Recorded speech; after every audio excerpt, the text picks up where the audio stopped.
കുന്നിച്ചോ മിനസാൻ welcome back to video. നമ്മൾ ഇന്ന് നോക്കാൻ പോകുന്നത് നാനോമേഷൻ്റെ എപ്പിസോഡ് 42ൻ്റെ മലയാളം മാൻഹോ എക്സ്പ്ലനേഷൻ ആണ്. ഗൈസ്, നിങ്ങൾക്ക് എല്ലാവർക്കും ലോങ് വീഡിയോസ് ആണ് ഇഷ്ടമെന്ന് അറിയാം. എനിക്ക് ലോങ് വീഡിയോസ് ചെയ്യാനും താല്പര്യമുണ്ട്. പക്ഷേ ഞാൻ നിങ്ങൾക്ക് ഒരു ടാസ്ക് തന്നിരുന്നു. നമുക്ക് കഴിഞ്ഞ 5 വീഡിയോസിന് ഒരു 1.3K ലൈക്സ് വെച്ച് തന്നിരുന്നെങ്കിൽ ഞാൻ ഒരു ലോങ് വീഡിയോ ഇടാമെന്നായിരുന്നു പറഞ്ഞിരുന്നെങ്കിൽ കൂടിയും ലാസ്റ്റ് 2 വീഡിയോസിന് നമുക്ക് ഒട്ടും തന്നെ ലൈക്സ് കിട്ടിയിട്ടില്ല. നമുക്ക് ആ ഒരു ടാർഗറ്റ് അച്ചീവ് ചെയ്യാനും സാധിച്ചിട്ടില്ല. അതുകൊണ്ട് തന്നെ നമ്മുടെ സ്ട്രാറ്റജി നമ്മളൊന്ന് ചേഞ്ച് ചെയ്യാനായിട്ട് പോകുവാണ്. ഈ വീഡിയോയ്ക്ക് ഒരു 1.5K ലൈക്സ് ഞാൻ ടാർഗറ്റായിട്ട് വെക്കുവാണ്. ഇത് നിങ്ങൾക്ക് അച്ചീവ് ചെയ്യാൻ പറ്റുമെന്നുണ്ടെങ്കിൽ നാളെ തന്നെ ഞാൻ ലോങ് വീഡിയോ ആയിട്ട് വരുന്നതായിരിക്കും. സോ എന്തായാലും ഇപ്പം തന്നെ ലൈക്ക് ബട്ടൺ അടിച്ച് പൊട്ടിച്ചേക്ക്. അതേപോലെ തന്നെ ഹൈപ്പ് ചെയ്യാത്ത കൂട്ടുകാർ ഹൈപ്പ് ചെയ്യാനും സബ്സ്ക്രൈബ് ചെയ്ത് കാണുന്ന കൂട്ടുകാർ എല്ലാവരും തന്നെ ഇപ്പം തന്നെ ഒന്ന് സബ്സ്ക്രൈബ് ചെയ്ത് വെക്കാനും മറക്കണ്ട. അങ്ങനെ ഈ ചാപ്റ്റർ തുടങ്ങുന്ന നേരത്ത് നമ്മുടെ സാർലി തിരിച്ച് നടക്കുമായിരുന്നു. ആ സമയത്താണ് നമ്മുടെ ഫസ്റ്റ് എൽഡർ പറയുന്നത്, ഉറപ്പായിട്ടും സത്യം പുറത്തു വന്നിരിക്കും, എന്നിട്ട് ഞാൻ വലിച്ച് കീർന്നതായിരിക്കും എൻ്റെ ഈ 2 കൈകൾ കൊണ്ട്. അപ്പോഴാണ് ഇയോൻ വിസ്പർ ടെക്നിക്ക് യൂസ് ചെയ്ത് അവൻ്റെ ഇടയ്ക്ക് പറയുന്നത്, ഫസ്റ്റ് എൽഡർ, താങ്കളുടെ ഗസ് കറക്റ്റ് തന്നെയായിരുന്നു. ഞാനാടാ അതുങ്ങളെ എല്ലാവരെയും കൊന്നുകളഞ്ഞത്. ഇതും കൂടെ കേട്ടപ്പോൾ ഫസ്റ്റ് എൽഡറിൻ്റെ കൺട്രോൾ വിട്ടുപോയി. അടുത്ത സെക്കൻഡിലാണ് ഇയോനെ അറ്റാക്ക് ചെയ്യാനായിട്ട് അവൻ വന്നത്. പെട്ടെന്ന് സാർലി എവിടേക്ക് വന്നിട്ട് പറയുകയും ചെയ്യും, ഫസ്റ്റ് എൽഡർ ഇത് നിർത്തേണ്ടതാണ്. പക്ഷേ അപ്പോഴാണ് അവൻ പറയുന്നത്, മുന്നിൽ നിന്ന് മാറാന്ന് പറഞ്ഞിട്ട് പെട്ടെന്ന് ഒരു അറ്റാക്ക് അങ്ങോട്ട് ചെയ്യും. സാർലി തെറിച്ച് ദൂരത്തേക്ക് പോയി അവിടെ ഒരു സ്ഥലത്ത് ഇടിച്ച് വീഴുന്നുകൊണ്ട്. ഇതേ സമയം തന്നെ പുള്ളിക്കാരൻ അൾട്ടിമേറ്റ് ആയിട്ടുള്ള ആ ഒരു ഇവോൾഡ് ഡീമൺ സോഡ് യൂസ് ചെയ്യുന്നുണ്ട്. ഇത് കണ്ടപ്പോൾ എല്ലാവരും ഒന്ന് ഞെട്ടി. ഈ സമയത്ത് തന്നെ എൽഡർ ഇയോൺ പറയുകയും ചെയ്യും, അത് ഇവോൾവ് അല്ല ഡീമൺ സോഡ് ടെക്നിക്കാണ്. പക്ഷേ ഒറിജിനൽ വെച്ച് നോക്കാറുണ്ട് അത് കംപ്ലീറ്റ്ലി സ്ട്രോങ്ങർ ആണ്, ഫാർ എക്സീഡ് ചെയ്യുന്നുണ്ട്. സോ ഇവൻ ഇതിന്റെ വീക്ക് പോയിന്റ്സ് മാത്രമല്ല ആ ടെക്നിക് തന്നെ കംപ്ലീറ്റ്ലി അഡ്വാൻസ് ചെയ്തിട്ടുണ്ടല്ലേ. പെട്ടെന്നാണ് ഒരു അറ്റാക്ക് അവിടേക്ക് വന്നിട്ട് ഇയോണട്ടെ അത് കംപ്ലീറ്റ്ലി കൗണ്ടർ ചെയ്യുന്നത്. അതിനുശേഷം അവർ തമ്മിലുള്ള ആ ഒരു ഫൈറ്റ് തുടങ്ങുന്നുണ്ട്. അല്ല ഇതെന്താണ് 24 ഡീമൺ സോഡാണോ? പക്ഷേ ഇവനെ പോലത്തെ എങ്ങനെയാണ് ആ സോഡ് അറിയാവുന്നതെന്ന് പറയുന്നിടത്ത് പെട്ടെന്ന് നമ്മുടെ ഫസ്റ്റ് എൽഡർ തൻ്റെ വലത്തെ കൈയിലേക്ക് ഒരു അറ്റാക്ക് കണ്ട് ശേഷിക്കും. ഇത് കണ്ടപ്പോൾ ഇയോണും ഒന്ന് ഞെട്ടിത്തെറിച്ചു പോയി. എന്നിട്ട് അദ്ദേഹം ഇയോനെ അറ്റാക്ക് ചെയ്യുകയും അവൻ്റെ ശരീരത്തിൽ പല പല മുറിവുകൾ സൃഷ്ടിക്കുന്നുമുണ്ട്. അവൻ്റെ വലത്തെ കൈ കൊണ്ട് ഇവോൾവ് അല്ല ഡീമൺ സോഡും ഇടത്തെ കൈ കൊണ്ട് ഡിസ്ട്രക്റ്റഡ് ഡീമോണിക് ഷാഡോ സോഡാണ് അവൻ യൂസ് ചെയ്തുകൊണ്ടിരിക്കുന്നത്. ഇത്തവണ വലത്തെ കയ്യിൽ സോഡും ഇടത്തെ കയ്യിൽ പ്ലാം ടെക്നിക്കല്ല, പകരം 2 സോഡ് ടെക്നിക് തന്നെയാണ്. അതുകൊണ്ട് തന്നെ ഞാനിപ്പോൾ ഫൈറ്റ് ചെയ്യുന്നത് ഒരാളായിട്ടല്ല 2 ആളായിട്ടാണ് എനിക്ക് തോന്നുന്നത്. മാസ്റ്റർ, താങ്കളുടെ വൂൺസ് നന്നായിട്ട് കൂടിയിട്ടുണ്ട്. ഇപ്പം തന്നെ ബോഡി പാർട്സ് ഒക്കെ റീജറേറ്റ് ചെയ്യുവാണ്. ഞാനും ഇല്ലായിരുന്നെങ്കിൽ ഇതെന്റെ അവസാനമായെന്നും. നീ ഇപ്പൊ കംപ്ലീറ്റ്ലി വൂണ്ടഡാടാ. എന്റെ അടുത്തൊരു അറ്റാക്ക് നിന്റെ കഥ തീരുന്നതായിരിക്കും. എനിക്കറിഞ്ഞൂടാ നീ എവിടുന്നാണ് ഈ 24 ഡീമൺ സോഡ് ടെക്നിക്ക് പഠിച്ചെന്ന്. പക്ഷേ നീ മാത്രമല്ല ഞാനും പഠിച്ചിട്ടുണ്ടാന്ന് പറഞ്ഞിട്ട് അവന്റെ വലത്തെ കൈ അൾട്ടിമേറ്റ് ഉള്ള ഫോമുള്ള ഇവോൾ ഡീമൺ സോഡും ഇടത്തെ കൈയിൽ ആ ഒരു 24 ഡീമൺ സോഡിന്റെ first codifying fighting form use ചെയ്ത് അവനെ അറ്റാക്ക് ചെയ്യാനായിട്ട് വരുന്നുണ്ട്. ആ സമയത്ത് ഇവന് ഒരു കാര്യം മനസ്സിലായി, ഇവൻ പെട്രേച്ചിന് പോലും ഇനി അവനെ സ്റ്റോപ്പ് ചെയ്യാൻ സാധിക്കത്തില്ലെന്ന്. ഞങ്ങളുടെ ഇയൻസിയോൺ ആ ഒരു അറ്റാക്ക് താങ്കൾ എങ്ങനെയെങ്കിലും സ്റ്റോപ്പ് ചെയ്യണം. ആ ടൈമിൽ അവൻ പറയുകയും ചെയ്യും, ഇതെന്തായാലും 24 ഡീമൺ സോഡ് ടെക്നിക്ക് യൂസ് ചെയ്ത് എനിക്ക് ഡിഫീറ്റ് ചെയ്യാൻ പറ്റുമെന്ന് തോന്നുന്നില്ല. അപ്പോഴേക്കും ഫസ്റ്റ് എൽഡർ ഒന്ന് ഞെട്ടിയിരുന്നു. കാര്യം ഇപ്പം ഇയോൺ യൂസ് ചെയ്യുന്നത് അവൻ്റെ ബ്ലേഡ് എനർജിയാണ്. പെട്ടെന്നാണ് എൽഡർ ഹാൻ ഞെട്ടിയത്. അല്ല അത് സെയിമുള്ള സേബർ ടെക്നിക്കല്ലേ അവസാനമായിട്ട് യൂസ് ചെയ്തത്. അതേ സമയത്ത് നമ്മുടെ ഫസ്റ്റ് എൽഡർ ശരിക്കും ഒന്ന് പാടുപെടാനായിട്ട് തുടങ്ങിയിരുന്നു. അവൻ്റെ വലത്തെ കൈയോ ഇടത്തെ കൈയോ ഒന്നുമല്ല, അവൻ്റെ വീക്ക് സ്പോട്ട് മാത്രമാണ് എയിം ചെയ്യുന്നത്. ഇങ്ങനെയാണെങ്കിൽ എനിക്കിത് സ്റ്റോപ്പ് ചെയ്യാൻ പറ്റില്ലെന്ന് പറയുന്നിടത്ത് തന്നെ അവനെ ഇയോൺ കൗണ്ടർ ചെയ്തിരുന്നു. നാശം, ഇതെനിക്ക് അധികം നേരം എൻഡ്യൂർ ചെയ്യാൻ പറ്റത്തില്ലല്ലോ. ഈ സമയത്ത് തന്നെ ഇയോൺ പെട്ടെന്ന് അവിടേക്ക് ചെന്ന് അവനങ്ങോട്ട് അറ്റാക്ക് ചെയ്യുന്നു, അവനെ ബാക്കിലേക്ക് പുഷ് ചെയ്യുന്നുണ്ട്. ആ ടൈമിലാണ് ഇയോൺ പറയുന്നത്, ഇത് ബെർസറക് sabre God ടെക്നിക്കിൻ്റെ final codifying fighting ഫോമാണ്.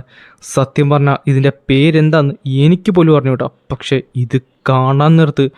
അപ്പോഴേക്കും ഫസ്റ്റ് എൽഡറിന് ഒരു കാര്യം മനസ്സിലായി, അവൻ്റെ കഥ കഴിയാറായി. പിന്നെ കാണിക്കുന്നത് ഇയോൺ ആകാശത്തേക്ക് ഉയർന്നു പറക്കുന്നതാണ്.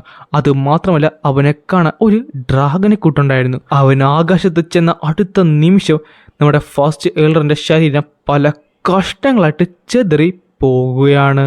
ഇത് കണ്ട പെട്രേജും ബാക്കിയുള്ള എൽഡേഴ്സിനും അവരുടെ കണ്ണുകളെ വിശ്വസിക്കാൻ സാധിച്ചില്ല. അവൻ തിരിച്ച് താഴത്തേക്ക് ഇറങ്ങിയപ്പോൾ ഫസ്റ്റ് എൽഡറിന്റെ ശവശരീരം മഴ പോലെ പല കഷ്ണങ്ങളായി ചെതറി നിലത്തേക്ക് വീഴാനും തുടങ്ങി. അതൊരു സേബർ ടെക്നിക്കാണ്. കണ്ടിട്ട് ഫ്ലൈയിങ് ഡ്രാഗനെ പോലെയുണ്ട്. പക്ഷേ ഇവൻ എവിടെ നിന്നാണ് ഇത്രയും പവർഫുൾ ആയുള്ള ആ ഒരു ടെക്നിക്ക് പഠിച്ചത്? എന്തോ ആ ടെക്നിക്ക് ശരിക്കും സിമിലറാണ്, പക്ഷെ ആദ്യമായിട്ടാണ് കാണുന്ന പോലെയും എനിക്ക് തോന്നുന്നത്. സോ അതാണല്ലേ ദി ബെർസെർക് സേബർ കോഡ് ടെക്നിക്ക്. അപ്പോൾ അദ്ദേഹം അതവിടെ റിസർച്ച് ചെയ്യുക മാത്രമല്ലായിരുന്നു, അത് കംപ്ലീറ്റ്ലി മാസ്റ്റർ ചെയ്യുമായിരുന്നല്ലേ. യങ്ലോഡ്, താങ്കൾ ശരിക്കും ഗിഫ്റ്റഡ് ആയുള്ള ഒരാളാണ്. ഇവൻ സ്വർഗത്തിൽ നിന്ന് കടന്നു വന്ന ഒരു ഗിഫ്റ്റഡ് ആയുള്ള പേഴ്സൺ. പെട്ടെന്നാണ് സർമ പറയുന്നത്, സാർ ലീ, നമുക്കൊന്ന് പ്രൈവറ്റ് ആയിട്ട് സംസാരിക്കേണ്ടതായിട്ടുണ്ട്. Yes sir. ആ സമയത്ത് തന്നെ എൽഡർ ഹ്വാൻ പറയും ചെയ്യും, ഇതെന്തായാലും ബ്രില്യൻ്റ് ആയിട്ടുണ്ട് യങ്ലോഡ്. കാര്യം താങ്കൾ ഇപ്പോൾ താങ്കളുടെ പവർ ഡിസ്പ്ലേ ചെയ്ത് ഏറ്റവും ബെസ്റ്റ് സ്ഥലത്ത് വെച്ച് തന്നെയാണ്. ഇപ്പോൾ ബാക്കിയുള്ള ചീഫ്സിന് തൻ്റെ ട്രൂ സ്കിൽ എന്തെന്ന് മനസ്സിലായിട്ടുണ്ട്. ഇനി ചിന്തിക്കേണ്ടത് ഫസ്റ്റ് എൽഡറിൻ്റെ ആ ഷാഡോ സൈഡിലെ ബാക്കിയുള്ള റിമൈനിങ് മെമ്പേഴ്സിനെ യങ്ലോഡിന് വേണ്ടി എങ്ങനെ മാറ്റി തീർക്കാവുന്നതാണ്. ഇതേ സമയത്ത് തന്നെ പെട്രേച്ച് അവനെ നോക്കിയിട്ട് പറയുകയും ചെയ്യും, ഞാൻ മനഃപൂർവ്വമാണ് അവനെ സ്റ്റോപ്പ് ചെയ്യാഞ്ഞത്. എന്തെങ്കിലും പറ്റിക്കഴിഞ്ഞാൽ എനിക്ക് ഇടക്ക് കയറാമെന്ന് വിചാരിച്ചു. പക്ഷേ കഴിഞ്ഞ 10 വർഷം കൊണ്ട് ഇവൻ ഇത്രത്തോളം സ്ട്രോങ്ങറായി ഇത്രത്തോളം ഗ്രോ ചെയ്യുമെന്ന് ഞാൻ ഒരിക്കലും വിചാരിച്ചില്ല. ഇവൻ ഓൾ ചൈനയിലെ തന്നെ ടോപ്പ് 5 മാർഷൽ ആർട്ടിസ്റ്റിൽ ഒരാളായി മാറിയിരിക്കുന്നു. ഇവൻ എനിക്ക് വരെ ഒരു ത്രെറ്റാകാനുള്ള ചാൻസും കാണുന്നു.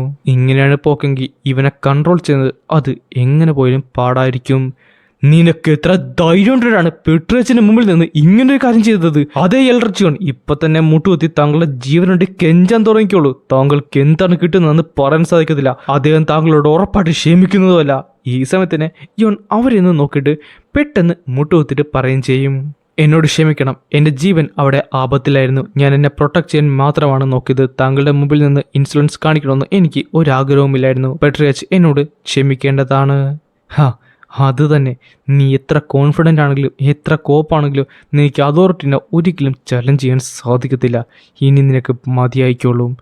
പെട്ടെന്നാണ് അവിടേക്ക് ഒരാൾ ഓടി വന്നത്. പെട്രേച്ച്, പ്ലീസ് എന്നെ പണിഷ് ചെയ്യേണ്ടതാണ്. ഞാൻ കാരണമാണ് ഇതെല്ലാം ഉണ്ടായത്. ഞാൻ കുറച്ചുകൂടെ സ്ട്രോങ്ങർ ആണെങ്കിൽ യങ്ലോഡിനെ എനിക്ക് പ്രൊട്ടക്ട് ചെയ്യാൻ സാധിക്കുമായിരുന്നു. ഇങ്ങനെ ഒന്നും തന്നെ ഉണ്ടാകത്തില്ലായിരുന്നു. ഞാനാണ് ഇവിടുത്തെ ഏറ്റവും പ്രശ്നം. സാറിലെ താങ്കൾ ഇത് എന്ത് കാണിക്കുവാണ്? അല്ല, ഇനി എങ്ങനെ ലെഫ്റ്റ് ഹാൻഡ് റോയൽ ബോഡി ഗാർഡിനെ അവൻ്റെ സൈഡിലേക്ക് അവൻ ആക്കി കഴിഞ്ഞു. ആ ടൈമിലാണ് പെട്രേച്ച് പറയുന്നത്, ഈ ഒരു ഇൻസിഡൻറ്റ് ഫസ്റ്റ് എൽഡറിൻ്റെ തെറ്റായിരുന്നു, അതുകൊണ്ട് ഇത്തവണത്തേക്ക് ഞാനിത് വിട്ടേക്കുന്നു. പെട്രേച്ച്, thank you for your mercy. First elder എൻ്റെ കൺമുമ്പിൽ നിന്ന് തന്നെ യങ്ലോഡിനെ അപായപ്പെടുത്താൻ നോക്കിയിരുന്നു. അതിനുള്ള പ്രൈസ് അദ്ദേഹം തരികയും ചെയ്തു.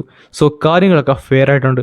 പക്ഷേ എല്ലാവരും ഒരു കാര്യം മനസ്സിൽ വെച്ചേക്ക്, ഇനി ഇതുപോലത്തെ കാര്യങ്ങൾ എൻ്റെ കൺമുമ്പിൽ നിന്ന് ചെയ്തു കഴിഞ്ഞാൽ നിങ്ങൾ അതോറിറ്റിനെ തന്നെ ചലഞ്ച് ചെയ്യുന്നു എന്നാണ് അർത്ഥം. അതുകൊണ്ട് തന്നെ പണിഷ്മെന്റ് ഇനി ഉറപ്പായിട്ടും കാണുന്നതായിരിക്കും. മനസ്സിലായോ? Yes sir പെട്രേച്ച്. സോ അദ്ദേഹം എനിക്കൊരു വാർണിംഗ് തരുവാണ്. ഇനി ഒരിക്കലും എനിക്കിങ്ങനെ ചെയ്യാൻ സാധിക്കത്തില്ല. ഞാൻ എന്തായാലും എക്സ്പെക്ട് ചെയ്ത കാര്യം തന്നെയാണിത്. ഇനി ഇയോൺ ജിയോൺ, നീ നിന്റെ സ്കിൽസ് പ്രൂവ് ചെയ്തിരിക്കുന്നു. അതുകൊണ്ട് തന്നെ അടുത്ത മൈനർ പ്രീസ്റ്റ്ഹുഡായിട്ട് ഞാൻ നിന്നെ അപ്പോയിന്റ് ചെയ്തിരിക്കുന്നു. ആർക്കെങ്കിലും എന്തെങ്കിലും തരത്തിലുള്ള ഒബ്ജക്ഷൻ ഉണ്ടോ? പക്ഷേ ആരും ഒന്നും മിണ്ടത്തില്ല. ഒബ്ജക്ഷൻ ഉണ്ടായിട്ട് കൂടി മിണ്ടിയിട്ട് കാര്യമില്ലെന്ന് അവർക്ക് എല്ലാവർക്കും അറിയാമായിരുന്നു. എങ്കിൽ ഈ നിമിഷം തൊട്ട് ഞാനിവിടെ ഡിക്ലെയർ ചെയ്യുവാണ്, 7th യങ്ലോഡായുള്ള ഇയോൺ ജിയോൺ നമ്മുടെ ഡിമോണിക് കൾട്ടിന്റെ ദി മൈനർ പ്രീസ്റ്റ് ആയിരിക്കുന്നു. ഡിമോണിക് കൾട്ട് വിജയിക്കട്ടെ എന്ന് പറഞ്ഞ് അവരെല്ലാവരും ഉച്ചത്തി അലറുകയും ചെയ്യും. ആ സമയത്ത് തന്നെ നമ്മുടെ വാങ്ങിന്റെ അച്ഛൻ പറയുന്നുണ്ട്, 500 വർഷങ്ങൾക്ക് മുമ്പാണ് നമ്മുടെ കൾട്ടിൽ അവസാനമായിട്ട് ഒരു മൈനർ പ്രീസ്റ്റ് വന്നത്. ആ സമയത്ത് 6 സെറ്റ്സ് പോലും ഇല്ലായിരുന്നു. സോ ഇനി നമ്മുടെ സെറ്റ്സ് കംപ്ലീറ്റ്ലി ഒന്ന് ചേഞ്ച് ആകുമല്ലേ. ആ ടൈമിൽ ഇവൻ പറയും ചെയ്യും, ഇനി ബാക്കിയുള്ളത് ഇവർ മാത്രമാണ്. ഞാൻ അവസാനം അവരുമായിട്ട് നേർക്ക് നിന്ന് ഫൈറ്റ് ചെയ്യാൻ പറ്റുന്ന ഒരു സ്ഥലത്തേക്ക് ഉയർന്നിരിക്കുന്നു. അമ്മയ്ക്ക് വേണ്ടി ഞാൻ എല്ലാവരെയും വലിച്ച് നിലത്തിടുന്നതായിരിക്കും. നോർമലി കൾട്ടിലെ എല്ലാവരുടെയും മുന്നിൽ വെച്ചുകൊണ്ടാണ് മൈനർ പ്രീസ്റ്റ്ഹുഡ് എന്ന ആ ഒരു പദവി നൽകുന്നത്. എന്നാൽ ഈ നിമിഷത്തിൽ ഇപ്പോൾ അതിനെക്കാട്ടും ഇമ്പോർട്ടൻ്റ് ഉള്ള പല കാര്യങ്ങളും സംസാരിക്കാനുള്ളത് കൊണ്ട് തന്നെ അത് മറ്റൊരു ദിവസത്തേക്ക് മാറ്റി വെച്ചിരിക്കുകയാണ്. പക്ഷേ ഇവിടെയുള്ള ഒരു ഗുഡ് ന്യൂസ് എന്നാന്ന് വെച്ചാൽ നമ്മുടെ ഇയോൺ ജിയോൺ ഇപ്പോഴും ഒരു ആക്ടിങ് എൽഡറാണ്. കാര്യം ഇപ്പോൾ ഒരു എൽഡറിന്റെ സ്പോട്ട് കംപ്ലീറ്റ്ലി വേക്കൻ്റ് ആയതുകൊണ്ട് തന്നെ പൊസിഷൻ വെച്ച് നോക്കാൻ നേരത്ത് മൈനർ പ്രീസ്റ്റ്ഹുഡ് എന്ന് പറയുന്നത് ശരിക്കും കുറച്ചധികം പവറുള്ള ഒരു വ്യക്തിത്വമാണ്. അതുകൊണ്ട് തന്നെ ഒരു എൽഡർ ആകുന്നതാണ് കുറച്ചുകൂടെ ബെറ്റർ. കാര്യം ഒരു എൽഡർ ആണെന്നുണ്ടെങ്കിൽ നമ്മുടെ മീറ്റിംഗ്സിലൊക്കെ പങ്കെടുക്കാൻ സാധിക്കുന്നതായിരിക്കും. കൾട്ടുള്ള ഇമ്പോർട്ടുള്ള ഡീറ്റെയിൽസും അറിയാനും സാധിക്കുന്നതായിരിക്കും. സത്യം പറഞ്ഞാൽ പല എൽഡേഴ്സും ഈ ഒരു കാര്യത്തിന് എതിർക്കുകയാണ് ഉണ്ടായത്. അവരെല്ലാവരും ഇതിനെതിർക്കാൻ നിന്നെങ്കിൽ കൂടിയും പെട്രേച്ച് തന്നെ അവസാനം അവരുടെ അടപ്പിച്ചു. നമുക്കിനി എന്തായാലും ബാക്കിയുള്ള കാര്യങ്ങളിലേക്ക് കടക്കാമെന്ന് സർമ പറയും ചെയ്യും. പെട്ടെന്നാണ് പെട്രേച്ച് പറയുന്നത്, അതിനു മുമ്പ് മറ്റൊരു കാര്യമുണ്ട്. നമ്മുടെ മൈൻഡ് പ്രീസ്റ്റ്വുഡിൻ്റെ ശരീരത്ത് അത്യാവശ്യം ട്രീറ്റ്മെൻറ്റ് ആവശ്യമുണ്ട്. അദ്ദേഹത്തിന് കുറേയധികം ബ്ലഡും പോയിട്ടുണ്ട്. സോ എത്രയും പെട്ടെന്ന് തന്നെ ട്രീറ്റ്മെൻറ്റ് എടുക്കേണ്ടതാണ്. ഇതോ സത്യം പറഞ്ഞാൽ ഇനി എനിക്കൊന്നും പറയാൻ സാധിക്കത്തില്ല. ഞാനും എന്നെ കംപ്ലീറ്റ്ലി ഹീൽ ചെയ്തിട്ടുണ്ട്. പക്ഷേ എങ്കിലും എൽഡർ ഹോയിൻ്റെ അടുക്കെ ഞാൻ ബാക്കിയുള്ള ഡീറ്റെയിൽസ് പിന്നെ തിരക്കിയോളാം. പെട്രിയച്ച് thank you for your kindness. അത് കഴിഞ്ഞ് കാണിക്കുന്നത് ഫാൻറ്റം സെറ്റിന്റെ ആ ഒരു ഗസ്റ്റ് ഹൗസ് ആണ്. മൈലോഡ് താങ്കൾ ഓക്കെയല്ലേ? ഞാൻ കേട്ട് ഗ്രാൻഡ് ഹാളിൽ വെച്ച് ഒരു ഫൈറ്റ് ഉണ്ടായെന്ന്. താങ്കൾക്ക് കുഴപ്പമൊന്നുമില്ലല്ലോ? മൈലോഡ് അവിടെ എന്താണ് പറ്റിയത്? പെട്ടെന്നാണ് ഒരു സ്ത്രീ അവിടേക്ക് ഓടി വന്നത്. അവൻ പറയാൻ പോകുന്നതിന് മുമ്പ് തന്നെ അവൾ പറയുകയും ചെയ്യും, യങ്ങളോട് ചിയോൺ ഗാഡ് ജാങ് എഴുന്നേറ്റിരിക്കുന്നു. പെട്ടെന്നാണ് അവൻ ഞെട്ടിയത്. അടുത്ത നിമിഷം തന്നെ അവൻ അവിടേക്ക് ഓടിച്ചെന്നു. അവൻ ആ കഥക് തുറക്കാൻ നേരത്ത് അവൻ്റെ കണ്ണുകൾ പതുക്കെ നിറഞ്ഞുപോയി. ഗാഡ് ജാങ് എങ്ങളോട്. അതേസമയം ഗാഡ് ജാങ്ങിൻ്റെ പല്ല് പോയതുകൊണ്ട് അവന് കൃത്യമായി സംസാരിക്കാനും സാധിക്കുന്നില്ലായിരുന്നു. എന്നാൽ അടുത്ത സെക്കൻഡ് തന്നെ അവൻ ഓടിപ്പോയി ഗാഡ് ജാങ്ങിനെ കെട്ടിപ്പിടിക്കുകയുണ്ടായി. എങ്ങളോട് താങ്കൾ ശരിക്കും വലുതായിരിക്കുന്നു. താങ്കൾ ശരിക്കും വലുതായത് മാത്രമല്ല സ്ട്രോങ്ങറുമായിരിക്കുന്നു. ഇനി ഞാൻ താങ്കളെ സംരക്ഷിക്കേണ്ട കാര്യമില്ല. ഗാഡ് ജാങ് താങ്കൾ എന്താണ് ഈ പറയുന്നത്? താങ്കൾ എന്നും എൻ്റെ കൂടെ തന്നെ വേണം. എൻ്റെ കൂടെ മാത്രം ഉണ്ടായാൽ പോരാ, എന്നെ പ്രൊട്ടക്റ്റ് ചെയ്യുകയും വേണം. എന്നോട് ക്ഷമിക്കണേ എങ്ങളോട്. എനിക്കിത് താങ്കളെ പ്രൊട്ടക്റ്റ് ചെയ്യാൻ പറ്റുമെന്ന് തോന്നുന്നില്ല.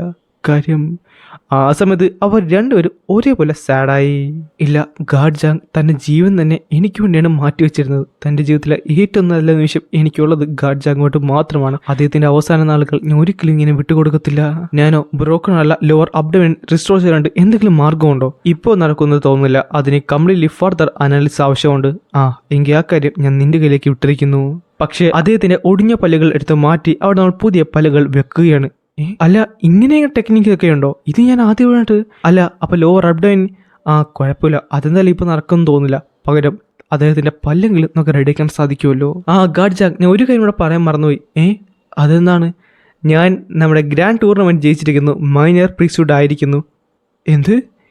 ഞാൻ മൈനർ പ്രീസ്റ്റ്വുഡ് ഇന്ന് അപ്പോയിൻറ്റ് ചെയ്യപ്പെട്ടിരിക്കുന്നു. മൈനർ പ്രീസ്റ്റ്വുഡോ? അത് സത്യമാണോ? എങ്ങളോടൊന്നും പറഞ്ഞിട്ട് അവൻ്റെ ബോധം പോകുവാണ്. ഗാഡ് ജാങ് ആ സമയത്ത് തന്നെ ഗാഡ് ജാങ്ങിൻ്റെ കംപ്ലീറ്റ്ലി കയ്യിൽ പോയിരുന്നു. അപ്പോൾ അത് ശരിയാണല്ലേ? ആൾക്കാർ ഷോക്കിങ്ങുള്ള ന്യൂസ് കേൾക്കാൻ നിർത്തി ശരിക്കും ബോധം പോകുമല്ലേ? അത് കഴിഞ്ഞ് കാണിക്കുന്നത് ഏകദേശം 2 മണിക്കൂർ കഴിഞ്ഞുള്ള കാര്യമാണ്. നമ്മുടെ ചാക് സമയം ഉയ്യോനും പിന്നെ എൽഡർ ഇയോണും അവിടേക്ക് വന്നിരുന്നു. കൺഗ്രാജുലേഷൻസ് യങ്ലോഡ്, താങ്കളിപ്പോൾ ഒരു മൈനർ പ്രീസ്റ്റ്വുഡ് ആയിരിക്കുന്നു. ഇതേ സമയം ഇയോന്റെ ചുറ്റിനും അവന്റെ ഫോളോവേഴ്സ് എല്ലാവരും ഉണ്ടായിരുന്നു. പക്ഷേ അവരെല്ലാവരും ഒരേപോലെ ഞെട്ടിത്തെറിച്ചുപോയി. മൈലോഡ്, താങ്കൾ പുതിയ മൈനർ പ്രീസ്റ്റ്വുഡ് ആയിരിക്കുന്നു. താങ്കൾ തന്നെ ഇതിനെപ്പറ്റി നേരത്തെ പറഞ്ഞെന്ന് പറഞ്ഞിട്ട് അവരെല്ലാവരും അവനെ പൊതിഞ്ഞ് കെട്ടുന്നുണ്ട്. ആ ടൈമിൽ തന്നെ ഹിയോബങ് പറയും ചെയ്യും, മൈലോഡ് ഇതെന്തായാലും നമുക്ക് ആഘോഷിക്കണം. ഇന്ന് രാത്രി തന്നെ നമുക്കത് ആഘോഷിക്കണം. അത് ശരിക്കും നല്ല ഐഡിയ ആണ്. പക്ഷേ ഇന്ന് അതിന് സമയമുണ്ടാവുമെന്ന് തോന്നുന്നില്ല. ഇന്ന് രാത്രി 8 മണിക്ക് നടക്കാൻ പോകുന്ന ആ ഒരു മുറിം അലയൻസ് ഉള്ള ഗസ്റ്റിൻ്റെ അകത്ത് മൈനർ പ്രീസ്റ്റ്വുഡ് കംപ്ലീറ്റ്ലി മാൻഡേറ്ററി ആണെന്ന് പറഞ്ഞു കഴിഞ്ഞു. ഫീസ്റ്റോ? മുറിം അലയൻസോ ആയിട്ടോ? മൈലോഡ്, അവിടെ വെച്ച് സംഭവിച്ചതല്ല ഞാൻ താങ്കളുടെ ഇപ്പോൾ പറയാം. അപ്പോൾ മുറിം അലയൻസുമായിട്ട് നമ്മൾ ഒരുമിച്ച് നിൽക്കാൻ പോകുവാണല്ലേ? അതെ, ആ ഒരു മീറ്റിങ്ങിൽ വെച്ചാണ് അത് സംഭവിച്ചത്. നമ്മൾ എന്തായാലും അവരോട് ഒരു അലയൻസ് ക്രിയേറ്റ് ചെയ്തിട്ട് പോകുവാണ്. അപ്പോൾ അതിനർത്ഥം 70% എൽഡേഴ്സും ഇതിനുവേണ്ടി എഗ്രി ചെയ്തു എന്നാണല്ലേ? നമുക്ക് എഗ്രി ചെയ്ത മറ്റു മാർഗങ്ങളൊന്നുമില്ലായിരുന്നു, അതാണ് സത്യം.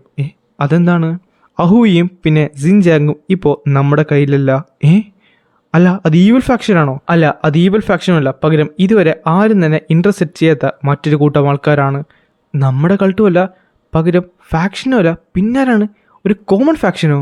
സെജാങ് എന്ന് പറയുന്നത് ഒരു ഡിമോണിക് കൾട്ടിന്റെ ടെറിട്ടറിയാണ്. അവിടെയാണ് 9 ബ്രാഞ്ചസിലെ വീടിരിക്കുന്നത്. ഈ മുറിം അലയൻസിന്റെ ഹെഡ്സിനെ 7 അഡപ്റ്റ്സ് എന്നാണ് വിളിക്കുന്നത്. അദ്ദേഹം ഒരു വാരിയർ ഓഫ് ദി സോർഡാണ്. അതുമാത്രമല്ല അഹുയിലാണ് അദ്ദേഹത്തിന്റെ വീടും. അദ്ദേഹത്തിന്റെ ഫാക്ഷനും ബാക്കിയുള്ള കാര്യങ്ങളും എല്ലാം അവിടെ തന്നെയാണ്. പണ്ട് തൊട്ട് തന്നെ ഈ 2 റീജിയനും അവരുടേതായ ബോർഡേഴ്സ് കൊടുക്കുന്നുണ്ട്.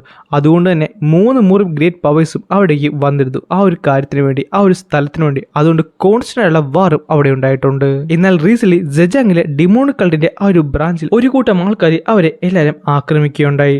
ദി ഡിമോണിക് കൾട്ട് ഇതറിയാൻ ലാർജ് സ്കെയിലുള്ള ഒരു ആംബുഷ് പ്രതീക്ഷിച്ചുകൊണ്ട് തന്നെ മുറിം അലയൻസിന്റെ അടുത്തേക്ക് ചെല്ലുകയും ചെയ്തു. ജിങ്ഹായിലുണ്ടായിരുന്ന ആ 2 റിമൈനിങ് ആയുള്ള ബാക്കിയുള്ള സെറ്റ്സിനെ വിളിച്ചുകൊണ്ടായിരുന്നു ഈ ഒരു റീഎൻഫോഴ്സ്മെന്റ് അവർ സെറ്റ് ചെയ്തത്. എന്നാൽ 2 ആഴ്ച തികയുന്നതിന് മുമ്പ് അവരെല്ലാവരും കംപ്ലീറ്റ്ലി മരണപ്പെടുകയുണ്ടായി. ഡിമോണിക് കൾട്ട് വിചാരിച്ചത് ഇത് റൈച്ചസ് ഫാക്ഷന്റെ കാര്യമാണെന്നാണ്. അതുകൊണ്ട് തന്നെ ഒരു യുദ്ധത്തിന് വേണ്ടി എല്ലാവരും പ്രിപ്പയർ ചെയ്തിരുന്നു. എന്നാൽ ആ സമയത്താണ് റൈച്ചസ് ഫാക്ഷൻ നമ്മുടെ ദി 10,000 ഗ്രേറ്റ് മൗണ്ടൻസിലേക്ക് വന്നത്. ഡിമോണിക് കൾട്ട് ഒരു എക്സിക്യൂട്ടീവ് സ്പോട്ടാണ് അവർക്ക് കൊടുത്തെങ്കിൽ കൂടി അവർ ഡെലിവർ ചെയ്ത ആ ന്യൂസ് കംപ്ലീറ്റ്ലി ഞെട്ടിക്കുന്നതായിരുന്നു. സെജാങ്ങിൽ സംഭവിച്ച പോലെ തന്നെ നമ്മുടെ അഹുവയിലും റൈച്ചസ് ഫാക്ഷന്റെ ആ ഒരു ടെറിട്ടറിയിലും ഇതേ സംഭവം ഉണ്ടായിട്ടുണ്ടായിരുന്നു. അതായത് ദി സോഡ് വാരിയറിനെ അവിടെ വെച്ച് കൊല്ലുകയും ഉണ്ടായി. നമ്മളെപ്പോലെ തന്നെയായിരുന്നു മുറിമലയൻസും ചിന്തിച്ചിരുന്നത്. ഡെമോണിക് കൾട്ടാണ് ഇതെല്ലാം ചെയ്തതെന്നായിരുന്നു അവരുടെ വിചാരം. അതുകൊണ്ട് തന്നെ അവർ ആ യുദ്ധം തുടങ്ങുന്നതിന് മുമ്പ് ആ ഒരു പ്രൊട്ടസ്റ്റേഴ്സിനെ ഇവിടേക്ക് അയച്ചു. അവിടെ വെച്ചാണ് ആ സംഭവിച്ചത്. അപ്പോൾ അവിടെ വെച്ചാണ് നമ്മൾ മനസ്സിലാക്കിയത് ഇത് മൂന്നാമതൊരാൾ ചെയ്യുന്ന കാര്യമാണെന്ന്. അതെ, അതുകൊണ്ട് തന്നെ അഹുവിനെ സെജാങ്ങിനെ നമുക്ക് റീക്ലെയിം ചെയ്യാനായിട്ട് മുറിമലയൻസായിട്ട് ഇപ്പോൾ ഒരു ടെമ്പററി അലയൻസ് ആണ് ക്രിയേറ്റ് ചെയ്തിട്ടുള്ളത്. അധികം വൈകാതെ തന്നെ മുറിമലയൻസിന്റെ 7 അഡപ്റ്റ്സിലൊരാളുള്ള പാൽ ഊ ഹോങ് എന്ന് പറഞ്ഞ ദി ആർട്ട് ഓഫ് റിബലേഷൻ ആണ് അവിടേക്ക് വന്നത്, ആ ഒരു ലാൻഡിലേക്ക് വന്നത്. അതിനുശേഷം നമ്മൾ നമ്മുടെ മെയിൻ കൾട്ടിലേക്ക് അവരുടെ മെസ്സേജസിനെ അയക്കുകയായിരുന്നു. 2 പ്രപ്പോസലും പരസ്പരം അക്സെപ്റ്റ് ചെയ്തതിനു ശേഷമാണ് ഈ ഒരു കാര്യത്തിലേക്ക് നമ്മളിടയ്ക്ക് വന്നിട്ടുള്ളത്. സത്യം പറഞ്ഞാൽ 2 ഫാക്ഷനും കൂടെ അവർ ആംബുഷ് ചെയ്യാനാണ് വിചാരിച്ചിരുന്നത്, അവരുടെ ഡിഫൻസ് ഒക്കെ ഒന്ന് സെറ്റ് ആക്കുന്നതിന് മുമ്പ്. പക്ഷേ ആ ഒരു പ്ലാൻ കംപ്ലീറ്റ്ലി ഫെയിലിയർ ആയി. താങ്കൾ നേരത്തെ കണ്ടതുപോലെ തന്നെ ബാക്കിയുള്ള എൽഡേഴ്സും ഇവ നമ്മുടെ പെട്രേസ് വരെ കംപ്ലീറ്റ്ലി വൂണ്ടഡ് ആണ്. അതുമാത്രമല്ല നമ്മുടെ 7th എൽഡർ മരണപ്പെടുകയും ചെയ്തു. പിന്നെ ബാക്കിയുള്ള അവസ്ഥ അത്ര നല്ലതുമല്ല. സോ അതുകൊണ്ടാണ് ഇപ്പം മുറിമുമായിട്ട് നമ്മൾ അലയൻസ് ക്രിയേറ്റ് ചെയ്തതല്ലേ. അതെ, നമുക്ക് 2 പേർക്കും കോമൺ ആയുള്ള ഒരു എനിമി ഇപ്പോൾ ഉണ്ട്. ഈ ഒരു അലയൻസ് ചൈന മുഴുവൻ അറിഞ്ഞു കഴിഞ്ഞാൽ പിന്നെ എല്ലാവരും ഒന്ന് ഞെട്ടാൻ ചാൻസ് ഉണ്ട്. കാര്യം നമ്മളെല്ലാവരും ഇവിടെ പിടിച്ച് കുലുക്കാൻ പോകുവാണ്. അതുതന്നെയാണ് നമ്മുടെ 2ാമത്തെ ആ ഒരു ഗോളും. അപ്പോൾ ഈ അൺനോൺ ഫാക്ഷനെ പറ്റി എന്തെങ്കിലും തരത്തിലുള്ള ഐഡിയസോ എന്തെങ്കിലും ഹിൻസോ എന്തെങ്കിലും ഉണ്ടോ? സത്യം പറഞ്ഞാൽ ഇതൊരു സോഡിലുള്ള ഒരു ഇൻഫോർമേഷൻ ഒന്നുമല്ല. പക്ഷേ അവരെ തന്നെ വിളിക്കുന്നത് ദി 6 ബെർസെറക് സേബർ വാരിയേഴ്സ് എന്നാണ്.